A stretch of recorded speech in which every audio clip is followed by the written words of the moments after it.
Following months of pressure, Keir Starmer has announced his resignation as UK Prime Minister and leader of the Labour Party, kick-starting a process that will see Britain getting a new Prime Minister again.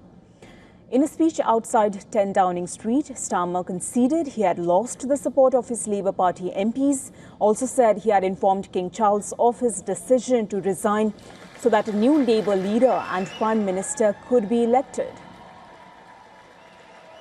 I will ask the National Executive Committee of the Labour Party to set out a timetable with nominations opening on the 9th of July and completed by the summer recess.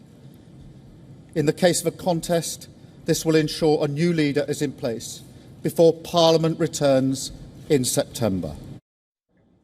Starmer's departure follows mounting pressure from within Labour Party after disappointing election performances, internal divisions and growing concerns over the party's ability to counter the rise of Reform UK. Starmer said he would remain in office until the Labour Party elects a new leader and a new Prime Minister. Several senior ministers and party figures are now being discussed as potential successors as Labour prepares for a leadership contest. Andy Burnham, indeed, is widely seen as the leading candidate to succeed Starmer. Burnham has confirmed that he would seek to replace Starmer as leader of the ruling Labour Party and Prime Minister. Now, Rayner remains one of the most recognisable figures in the party and is often mentioned as a possible successor. Other potential challengers for the UK top job include former Health Secretary Wes Streeting and Home Secretary Shabana Mahmood. The leader of the hard-right anti-immigration reform UK party, Nigel Farage, has called for general elections to be held after Starmer announced his resignation. With Starmer's exit, the list of UK Prime Ministers who have left office before the next general election continues to grow. From the departures of Theresa May, Boris Johnson, Liz Truss and Rishi Sunak, frequent changes in leadership have become a defining feature of British politics in the post-Brexit era. Meanwhile, Russian presidential envoy Kirill Dmitriev has celebrated British Prime Minister Starmer's resignation, even publicly claiming that Russia did this jointly by exposing Starmer's policies.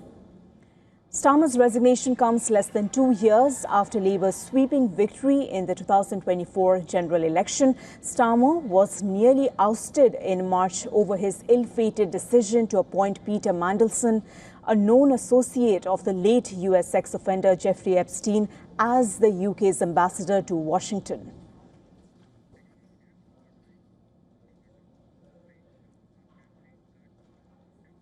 Well, joining us on the broadcast right now is Stuart Smith from London. Stuart, welcome to the broadcast. We know Starmer insisted for weeks that he would not resign. Then came Makerfield and Burnham. Do you think it was his decision or the party had already made that for him?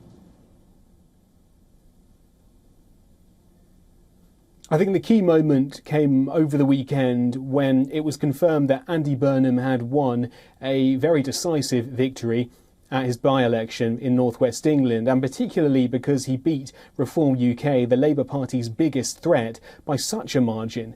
It was easier to convince Labour Party politicians, who would ultimately be the ones voting in any internal Labour Party election campaign for a new leader, that Andy Burnham did both have the ability and was best placed to try to become Prime Minister of the UK. There were already, as you explained, for a number of reasons, U-turns over the last 2 years, the appointment of Peter Mandelson, and most lately the local and regional election results that were so bad for Labour. Multiple reasons why Labour MPs were already sceptical, but some of them thought perhaps electing Andy Burnham would not be the best man to do it. That by-election proved in the minds of lots of them that he could, and key, seemingly more than any other in the Labour Party machinery, for example, even Wes Streeting, who was potentially going to put himself forward as a challenger, but now has backed Andy Burnham as well. So things have moved very quickly here on Monday. We've heard that the Prime Minister is resigning, which wasn't guaranteed. Andy Burnham is in London to become an MP, and we've heard that Wes Streeting, Andy Burnham's biggest threat and potential contender for leadership, is now backing him. So things from Andy Burnham's perspective